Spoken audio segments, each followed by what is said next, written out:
Birinci qrupun növbəti ətraflı yazı tələb edən tapşırığa baxırıq. Burada bizə verib kalium sulfat verib, mol sayı 100-dir, dissosiasiya dərəcəsi 100%-dir, yəni tam dissosiasiya eləyibdir. Dissosiasiyasından alınan iyonların mol sayı A-dır. Reaksiyanın dissosiya tənliyini yazdı, bir də A-nı tap. Baxaq. Kalium sulfat dissosiasiya eləyəndə tənliyi budur. 2 kalium müsbət yazırıq, SO4 2 mənfi. Yəni bir mərhələli dissosiasiya eləyir, normal duzdur. Gəldik bu birin həlli. 2-də nə olacaq?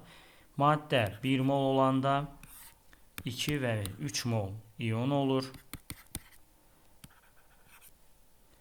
3 mol iyon olur. Bizə deyir 2 mol olanda neçə olacaq? X olacaq. X da buradan olacaq 6 mol. Yəni A da bərabərdir 6. İkində həlli bu. Deməli burada birini yazsaz, ikisini də yazsaz tam baldır. Birini düz, birini səhv və ya yazmasaz yarı bal veriləcək. Amma səhv olanda 0 bal.